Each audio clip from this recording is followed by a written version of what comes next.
वो सभी चाहते हैं कि उसकी बीबी मिस यूनिवर्स जैसी दिखे और काम सक्कूबाई जैसा करे, जबकि दुनिया की सारी महिलाएं चाहती है कि उसका पति मुकेश अंबानी जैसा पैसा कमाए और व्यवहार मनमोहन सिंह जी जैसा करे।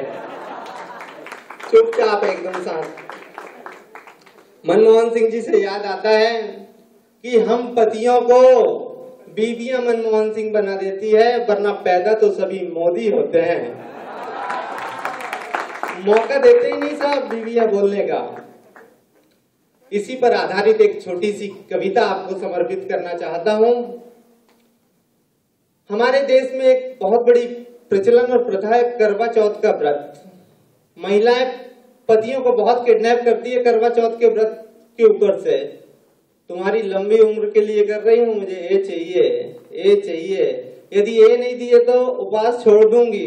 खुली चेतावनी देती है साहब। वो कविता के माध्यम से कहता हूं कि बीबियां कमाल की होती है, जिंदगी भर पुरुष को चैन से जीने नहीं देती और करवा चौथ का व्रत करके आसानी से मरने नहीं देती, और करवा चौथ का व्रत करके आसानी से मरने नहीं देती। बीबियां जिंदगी भर पुरुष से कांव लड़ती है, बीबियां जिंदगी भर पुरुष से कांव लड़ती है, और करवा चौथ की रात चांद को देखकर पैर पड़ती है, और करवा चौथ की रात चांद को देखकर पतियों के पैर पड़ती है। और करवा चौथ के गिफ्ट के नाम में तो पतियों को खूब लूटती है, मन चाहे लूटती साहब। ये सोने का हार दिला दो, कंगन दिला दो, तुम्हारी लंबी उम्र के लिए मैं निर्जला उपास हूँ। क्या है? करवा चौथ के गिफ्ट के नाम पे पतियों को खूब लूटती है, और ना मिले गिफ्ट अगर तो फिर दे दनादन कूटती है, ना मिले गिफ्ट अगर तो दनादन कूटती है। मेरे नौजवान दोस्तों, आप लोगों के लिए मैं इससे बचने का उपाय लाया हूँ।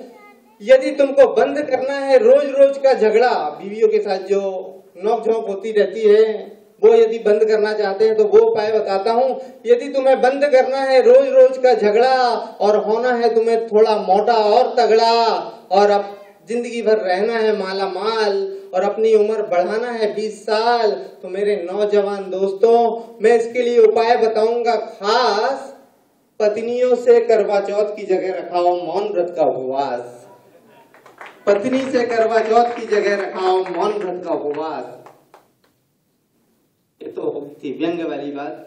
मुझे लग रहा है यहाँ हस्बैंड वाइफ कम है तो मजा नहीं आ रहा है, इसलिए एक ऐसी कविता आप लोगों को समर्पित करना चाहता हूं जो मेरी जिंदगी की सबसे अच्छी कविताएं लिखी हुई है। आप सभी लोगों का साथ चाहूंगा। यदि पंक्तियों में दम लगे तो तालियों से सूचित करना कि वक्त नूर को बेनूर बना देता है, जरा से जख्म को नासूर बना देता है। यहाँ भारत देश के सभी प्रांतों से लोग आए हुए हैं।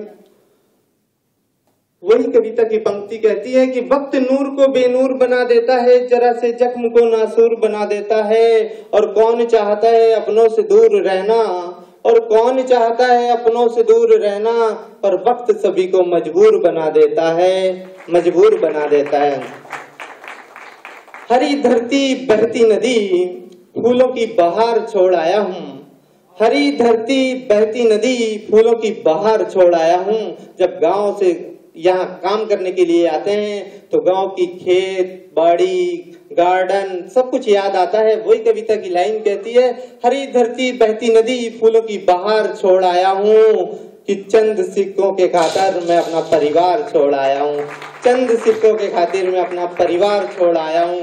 पराए घर में कहाँ मिलता है सुख अपने घर जैसा, पराए घर में कहाँ मिलता है सुख अपने घर जैसा, मगर मैं हूँ कि घर के चैन करार छोड़ आया हूँ, चंद सिक्कों के खातिर मैं अपना परिवार छोड़ आया हूँ, चंद सिक्कों के खातिर मैं अपना परिवार छोड़ आया हूँ। हजारों दोस्त और लाखों दीवाने बन गए हैं मेरे। यदि दोस्तों आपका भी दिल किसी के लिए धड़कता होगा तो तालियों से बताना कि हजारों दोस्त और लाखों दीवाने बन गए हैं मेरे, लेकिन जिसका था मैं दीवाना वो दिलदार छोड़ आया हूँ, चंद सिक्कों के खातिर मैं अपना परिवार छोड़ आया हूँ। कविता की आखिरी पंक्ति है, हर एक जीत में पहनाते हैं लोग फूलों की हार मुझे, हर एक जीत में पहनाते हैं लोग फूलों की हार मुझे, लेकिन जिससे मिलती थी खुशी वो बाहों का हार छोड़ आया हूँ। चंद सिक्कों के खातिर मैं अपना परिवार छोड़ आया हूँ। चंद सिक्कों के खातिर मैं अपना परिवार छोड़ आया हूँ। ज्यादा समय नहीं व्यतीत करूंगा क्योंकि मैं तो आपके घर का टैलेंट हूं, कभी भी सुन सकते हैं। हमारे बीच दिल्ली से आए हुए दीक्षित धनकौरी जी से निवेदन करूंगा कि वो अपनी काव्य यात्रा चालू करें और अपनी कुछ गजल और कविताओं के माध्यम से यहाँ जनता को संबोधित करें। मैं आप लोगों से निवेदन करूंगा कि एक बार जोरदार तालीम के स्वागत के लिए।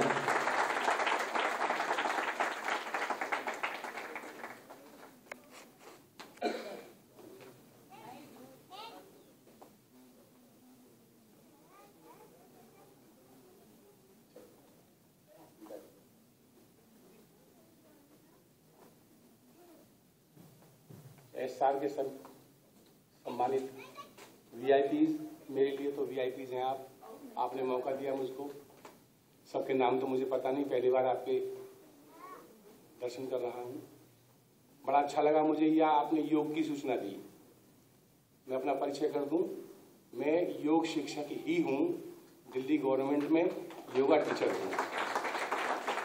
जब मुझे पता लगा कि योगा का यहाँ कैंप लगा तो मुझे बड़ा अच्छा लगा। अच्छे अच्छे कार्य आप लोग करते हैं। पेशे से तो मैं योगा टीचर हूँ और ये शौक मेरा गजल का है। पिछले 30 सालों से गजल की साधना कर रहा हूँ।